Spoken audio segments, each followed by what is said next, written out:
I love community, as Farah said, and I've been looking after community for a long time. And when I joined Salesforce 3 years ago, I was introduced to the Salesforce community. But in all my years of managing and interacting with community, I've never seen anything quite like the Salesforce community. And by that, what I mean is specifically, I've never seen so many people use their common interest of a software technology to make change happen. The Salesforce community help one another, and they support one another, and they build programs and infrastructure to change what they want, to support that change that they want to see. And they take small steps which have really big impacts. And there's a really great African proverb which says, if you want to go fast, go alone. But if you want to go far, go together. And this is fundamentally, I believe, what the Salesforce community believes, that by working together, you can reach great new heights. And so I want to tell you about the Salesforce community, and I want to inspire you to make change happen, change that will support you and your needs, your professional development, even your organization. And change that will empower you and give you new opportunities. Because I believe in small steps, and I believe in community, and I believe you can accomplish anything that you set your mind to. So I want to tell you a little bit about myself, as Farah gave me a really great introduction. I'm based in London. So on the far top right of your screen, you can see a picture of the Salesforce Tower in London, right next to the Gherkin, which is that strange gherkin or pickle-shaped building on the left-hand side. The Salesforce Tower is quite dominating on the London skyline, and it's a very intimidating place to go, but it's sort of home as well. I've been here in London for 20 years, but I'm actually from Virginia on the east coast of the United States, which is on the right side of your map, that little blue state there that you can see. And in 1999, I was working as a technical writer for a software company that had developed its very own customer relationship management software product. So actually, I was in CRM before Salesforce came to life. So I've been in the CRM space for a really long time. But in 1999, my little company in Virginia was sold to a really big tech company called Remedy Corporation, and that's based in San Francisco. And they asked me to relocate along with 7 of our technical engineers to the Bay Area. And so my husband and I decided to pack up all of our belongings and move all the way across the country to California, which is the purple state you can see on the left side of your screen. And we had intentions of staying there for 5 years. That was our goal. We only made it about 10 months before both companies asked us to move to London for 6 months and help launch either our company or our product there. And so we packed up again and we moved to London and we never left. So we now have a 15-year-old daughter. I did not put her on the screen because she did not give me permission to do that. And we also have a very loud cat named Rufus, and he's pictured at the bottom right of your screen. So if you hear Rufus today, I've given you fair warning. Nothing I can do about that. He's a talker. So I started working in Salesforce in 2016, and it immediately felt like coming home to me because, like I said, I had started off my career in CRM 25 years ago. And I'm the director of EMEA Developer Marketing, which is just what Farah told you. Now, specifically, I'm not on the Salesforce community team, but we work really closely together. I'm like their cousin in our Salesforce family tree. And I hold an advanced certification in community management. It's a passion subject for me, and I really enjoyed taking some training in it so that I could have good policies and procedures and understanding what you need to manage community. And I'm also a developer relations junkie. And basically that means that I love to work with and empower developers to reach their most full potential, as Farah explained. But I'm really just incredibly lucky that I get to bring the 3 things that I love most, which is community, marketing, and developers, into a singular role. Not many people get that opportunity, so I'm very lucky. So now let's talk about the Salesforce community, because I'm not the only person at Salesforce that thinks that our community is impactful and incredibly valuable. In fact, every single person does. All 54,000 of us globally, we know and appreciate our community. And that appreciation manifests itself in so many ways, but it actually starts at a foundation level. So let me give you an example. Did you know if you go to any Salesforce building, we don't have pictures of our employees or, our software technology or branding on the walls. We actually have pictures of our community on the walls. We are celebrating our community, having fun, learning, giving back.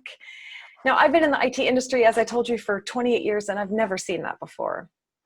And it just goes to show you how much we love our community. We celebrate you, and you inspire us. And our president, Brett Taylor, said it best, that our community is our driving force. They help us make decisions about the product and the company. They support one another in their learning. They give back to the world with voluntary work. And they help ensure that the Salesforce ecosystem is a caring and nurturing place. So you've all joined a great group of people. Well done. Now, I told you before that the Salesforce community is completely unique. And I also told you that I studied community, and I've been building community for a long time. So I know what I'm talking about. This group likes to meet up, and they like to learn and have fun, and they're supportive of one another, and they have an unparalleled passion and loyalty. You know, the Salesforce community didn't start because Salesforce wanted it to. It started because the community created themselves. They saw a gap, and they understood they would be better together, and then they made that change happen. And the results of their efforts are simply staggering, and I'm going to share some numbers with you as I go through my slides. But for now, I just wanted to show you these pictures of how our community is fun, they're supportive, and they're unique. And speaking of unique, I've never worked for a software company that was so loved by its community member that they actually got a tattoo of our logo. But that's what happens with the Salesforce community. So like I said, I've never seen anything like this community before.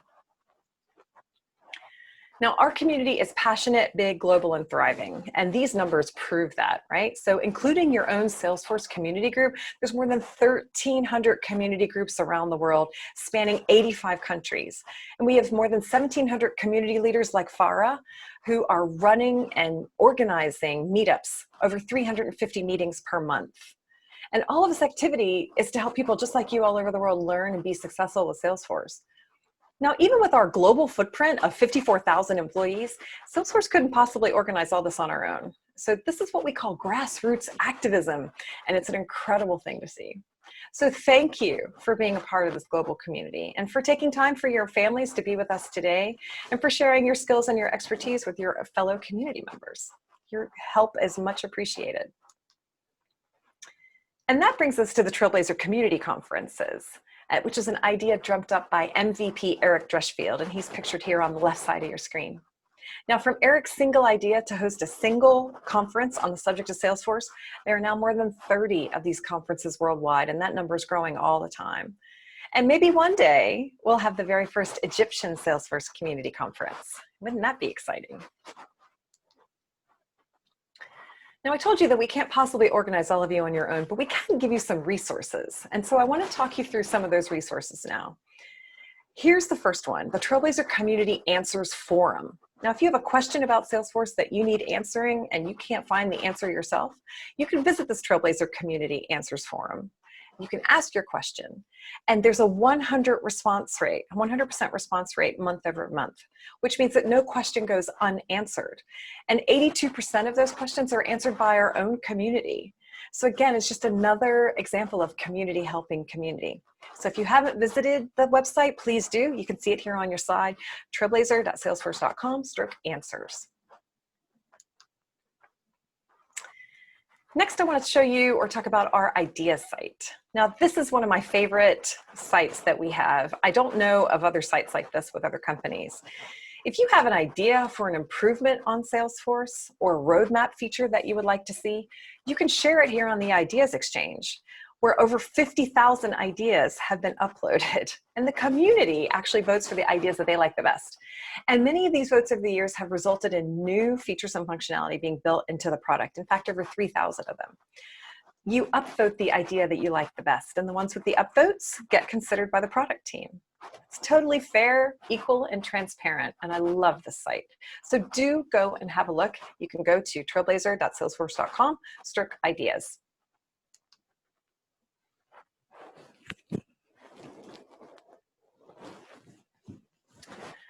So a really special program that we have is the MVP program. And in fact, we have an MVP on our call today, which is really exciting. So we recognize and empower individuals who go above and beyond to make our community great. Our MVP program contains more than 250 thought leaders in the community who are providing inspiration and knowledge. They're sharing product expertise. They're giving us advice on our roadmap. They're giving us strategic advice and lots more. Now, we reward them On the far right of your screen, you can see that we offer them free certifications and training, premier support. But we don't just reward them. We ask them for their help. We need them to make us great. But the best thing is we don't make these selections. They are nominated by the community. So if you see someone in your own community who's doing something absolutely incredible, when the nominations process opens, I ask that you take a few minutes and nominate those individuals on our MVP site. And you can see that URL at the bottom of the slide here. But also on the MVP site, you can find the current list of all of our amazing MVPs, and you can follow them on social media so you can gain their insights and hear their expertise. So it's a way for you to continue to learn and grow. So I have just a few more resources here for you. There's and these are ways that you can stay connected with the Trailblazer community. So you can join a collaboration group. So these are groups which have the same interest as you. So for example, if you're really excited about Marketing Cloud or you want to learn more about Sales Cloud, there's a group for you. So go to the collaboration site and find that group and join it. And you can participate in discussions, conversations, and enhance your own learning about that particular subject. Now, Salesforce also offers some free resources to help you find a new job. So there's job preparation, CV skills, all kinds of different things that we offer. And those are offered through webinars and also physical events, which of course we can't do right now. But you can definitely attend a webinar, and I welcome you to go to that particular website, the second one listed, to try and find some really great activities online that you could get involved in. And finally, if you're looking for a mentor or you'd like to be a mentor, we have a mentorship program, the Trailblazer Mentorship Program. So I recommend that you go there and you learn more about that. Again, this is more examples of our community giving back to help each other improve. Okay, so now that I've shared with you some of the official community programs, and maybe you knew a lot about those already, and I hope some of them were new to you. But I just want to share with you some stories. So these are stories of people just like you, members of the Salesforce community who saw a gap and they filled their space. People who were inspired to make a change and then they actually made that change happen. And I hope that as you hear some of these stories, you're going to get inspired to make change in your world, because change starts with a small step, but I think you can see that it will have a big impact. So the first person I want to talk to you about is my friend Paul Ginsberg. So he's a golden hoodie winner, which is just incredible. And I love his story so much, and so I just want to share it with you. Paul's a native Brit who moved to Amsterdam, so he became an immigrant as well, just like me. And I wanted to showcase his story because it's a story that many of us have experienced, which is a story of starting over. Now, Paul really likes to help people, and so he was working in IT support. But in 2011, he was asked by his friend to help him develop and build some Salesforce reports. And they spent a whole weekend doing that. And the friend was so impressed that he asked Paul to be a Salesforce administrator for the clients of that friend's company. So after a few years of doing that, in 2014, Paul went to his very first London Salesforce admin group meetup. And at that point, he fell in love with the community because it was a really safe space, and he felt that he could be his true, authentic self there. And he also could improve his knowledge about the Salesforce platform. So by the time Paul moved to Amsterdam in 2017, he fundamentally understood the value of community, and he wanted to bring that into his new home. Now, as there was no official Salesforce community group in the Netherlands or the Amsterdam at that time, Paul found some like-minded individuals, partly by recommendation, partly with the help of meetup.com, and partly by luck. And then they created their own group, and they worked with the Trailblazer community team to get officially recognized by Salesforce. And Paul became the co-manager of the Salesforce Amsterdam community group. And then he saw an opportunity to fill another gap. He built a team to help deliver the very first community conference in the Netherlands. It's called Your Dreamin'. But he didn't just stop at organizing that particular event. They also created a whole new type of conference called Your Leadin'. And that's a conference where group leaders come together to learn how to be better community managers. So this is an entirely new event, again, with the underlying principle of helping one another to succeed. And I think you can really see from the story that Paul took one small step and he made incredible change come, right? That's an empowering story.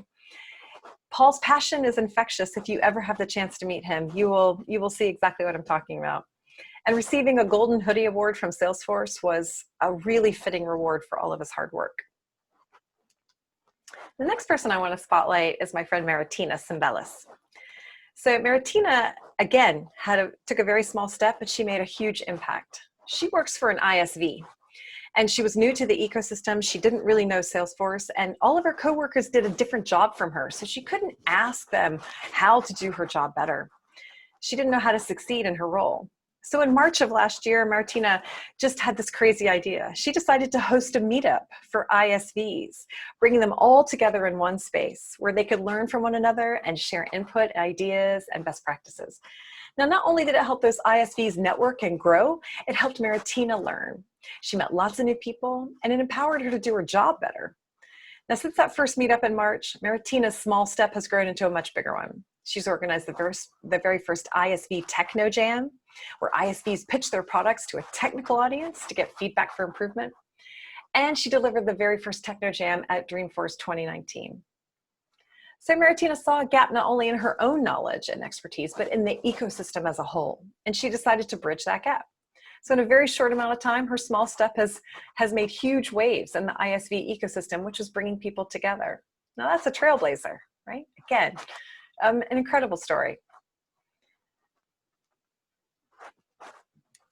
There we go.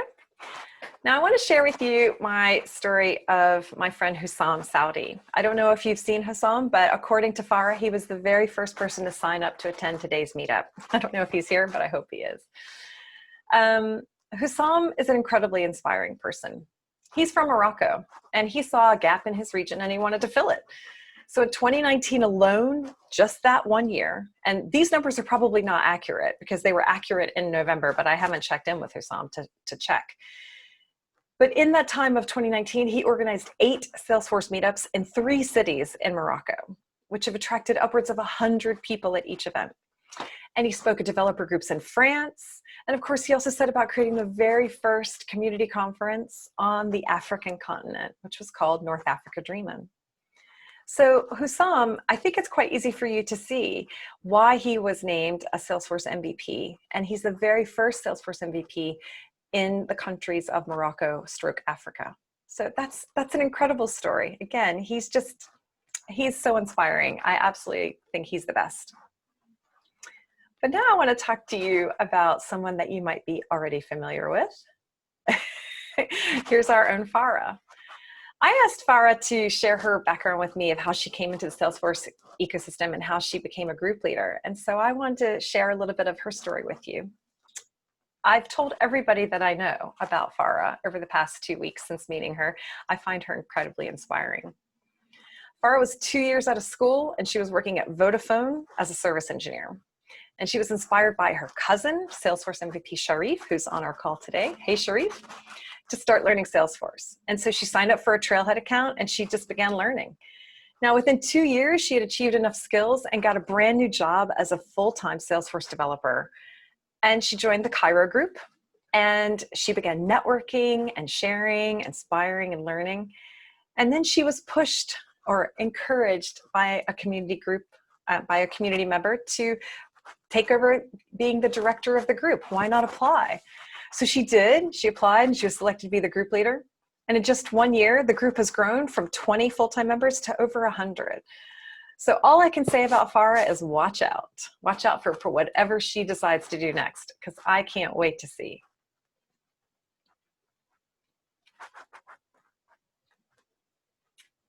Thank you, Christie. That was a nice little treat, huh? Yeah, it's very nice. Great. All right. Now, of course, I can't let this go without mentioning your inspirer, Sharif, because when you told me about him, I had to look him up. And what an incredible person. So I can now see why you listened to him, right? Just look at all of his accomplishments. He has 10 Salesforce certifications. He's an MVP Hall of Fame member. He blogs, he writes, he even has a podcast, right? Yeah, he has a book too. Of course he has a book. Why didn't I know that? Thank you, Sharif, for all of your Thank you. Thank you. All right, so I've given you 5 stories of amazing trailblazers, right? And what do you think they all had in common with each other? Each conceived of an idea, each believed in the idea, and each achieved the idea. And this community just inspires me. They continue to inspire me with their commitment, their dedication, and their support. Now, I was tagged in this tweet by Salesforce community member Will Turner, and it had them 3 most perfect words in it: conceive, believe, achieve. The Salesforce community isn't just about people, it's about power. It's about connections, and it's about action. And with that, I just want to say thank you so much for having me today. I am overly honored and proud to be amongst you and to see the incredible things that you all do. And I am really, really looking forward to coming to Egypt. Farah has told me I have no choice. I will be coming as soon as the lockdown ends and all the craziness has ended. But in the meantime, I'm available to talk to any of you if you need some help, if you need some advice. Please reach out to me. I'm sure you'll have my details. And I just want to thank you for having me today.